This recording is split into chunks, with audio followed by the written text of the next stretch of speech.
కొండపల్లి లక్కబొమ్మలు, పొందూరు చేనేత వస్త్రాలు, వీటి సరసన అంతర్జాతీయ ఖ్యాతిగాంచిన చేతి వృత్తికళ నరసాపురం లేసు లక్షలాది మంది మహిళలకు ఉపాధిగా కోట్ల రూపాయల వ్యాపార కేంద్రంగా భాసిల్లుతుంది.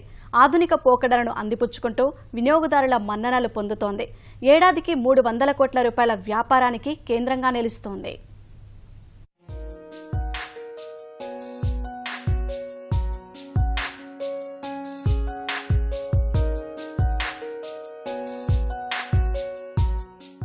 ఉభయ గోదావరి కృష్ణా జిల్లాల్లో సుమారు 1,50,000 మంది మహిళలకు అల్లికలు ఒక ఆదాయ వనరుగా మారాయి.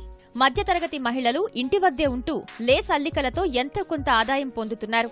సుమారు 300 డిజైన్లను నర్సాపురంలో అల్లుతుంటారు. 15 ఏళ్ల క్రితం అప్పటి ప్రభుత్వం మహిళలకు మరింత నైపుణ్యం సాధించే విధంగా సామూహిక కేంద్రాలు ఏర్పాటు చేసి మహిళా సంఘాల ద్వారా అల్లికలు వ్యాపారాన్ని పెంచింది.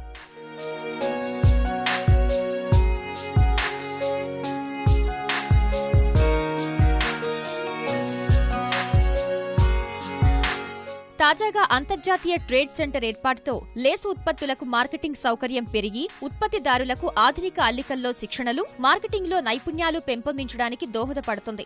క్లస్టర్లుగా ఏర్పడిన తర్వాత ఈ లేస్లకు మరింత ప్రాముఖ్యం పెరిగి వ్యాపార కేంద్రంగా మార్చింది. 1,50,000 మంది కళాకారులు ఈ వృత్తిలో ఉండగా వీరు తయారు చేసే ఉత్పత్తులు దేశ విదేశాలకు ఎగుమతి చేసేందుకు దాదాపు 50 మంది ఎగుమతిదారులు ఉన్నారు. డోయిలీలు, ఫర్నిషింగ్లు, వస్త్రాలు, టేబుల్ మ్యాట్లు, శీతల దేశాలకు, ఉష్ణ దేశాలకు అణువుగా ఉండే వస్త్రాలు కుట్టడం ఇక్కడి మహిళల ప్రత్యేకత. కుట్లు కుడుతున్నామండి. ఇది వరకు మీద మాకు బాగా వస్తుంది. మేము ఎద్దరికి వెళ్తున్నాం. రోజుకంటే మేము కుట్టాలంటే ఒక 50-100 అలా కుడతామండి. రేట్లు ఇస్తున్నారు కదండి ఇప్పుడు, దాని మీదట మేము అలా చేస్తామండి. ఇంటి దగ్గర ఖాళీగా కూర్చోకుండా మాకంటూ పని ఉంది, బాగా వస్తాయండి డబ్బులు కూడా. రీల్ లెక్కన ఇస్తారు కాబట్టి అది ఒక 10 డేస్ అలా కుడతామండి. ఇప్పుడు అయితే ఇలా పీసులు లెక్కన ఇస్తున్నారు కాబట్టి మనీ కూడా బాగా వస్తుందండి.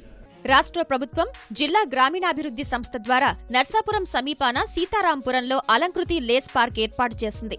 గ్రామీణ స్థాయిలో మ్యాక్ సొసైటీలుగా ఏర్పాటయ్యాయి. జిల్లా స్థాయిలో అలంకృతి లేసు మహిళా పరస్పర సహాయ సహకార సంఘం సమాఖ్య లిమిటెడ్ పేరుతో ఈ లేస్ పార్క్ కార్యకలాపాలు నిర్వహిస్తోంది. లేసులు కుట్టడంతో పాటు వృత్తి నైపుణ్యం పెంచేలా చర్యలు చేపట్టింది. మా అంతటా మేము లేస్ బిజినెస్ పెట్టుకొని దాన్ని ఎట్లా బయర్స్కి ఎలా ఇవ్వాలి అనే దాన్ని తెలుసుకోవడానికి ఇక్కడ ట్రైనింగ్ తీసుకుంటాం జరుగుతుంది. డీపీ ట్రైనింగ్ తీసుకోవడం వల్ల మేము ఫ్యూచర్లో ఎలా బయర్స్ తోటి ఎలా మాట్లాడాలి, లేస్ వ్యాపారం చేస్తే లాభాలు వచ్చినప్పుడు ఇంకా ఎలా ఇంప్రూవ్ చేసుకోవాలి, నష్టాలు వచ్చినప్పుడు ఆ నష్టాల నుంచి ఎలా తప్పించుకుని లాభాల్లోకి వెళ్ళాలనేది మాకు ఈ ఈడీపీ ట్రైనింగ్లో సహా చెప్తున్నారు.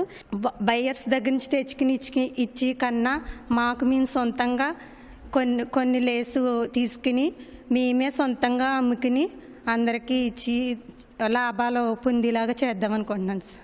కేంద్ర ప్రభుత్వం హస్తకళల అభివృద్ధి సంస్థ ద్వారా 2008 బడ్జెట్లో లేసు పరిశ్రమకు మెగా క్లస్టర్ ప్రాజెక్టును మంజూరు చేసింది. 62,18,00,000 రూపాయలతో 5 ఏళ్ల కాల పరిమితిలో పనిచేసేందుకు ఈ ప్రాజెక్టు మంజూరు చేశారు. ఉత్పత్తిదారులే నేరుగా మార్కెటింగ్, ఎగుమతులు చేసుకునే విధంగా వ్యాపార నైపుణ్యాలు పెంపొందించి శిక్షణ ఇస్తున్నారు. గతంలో 2 ఎగ్జిబిషన్స్ కండక్ట్ చేసి బయర్స్ అందరినీ ఢిల్లీ నుంచి, బాంబే నుంచి ఇక్కడికే తీసుకొచ్చి ఎగ్జిబిషన్స్లో 50-60 మంది ఉత్పత్తిదారులకైతేనేమి, ఎగుమతిదారులకైతేనేమి ప్రదర్శించుకునే అవకాశం ఇచ్చారు. జనవరి నెలలో 10 మంది ఎగుమతి సంస్థల్ని ఫ్రాంక్ఫర్ట్ ఇంటర్నేషనల్ ఎగ్జిబిషన్కి తీసుకెళ్లడం జరిగింది. వాళ్ళంతా కూడా అక్కడ ప్రదర్శనలో పాల్గొని విజయవంతంగా ఆర్డర్స్ అవి తీసుకుని రావడం జరిగింది.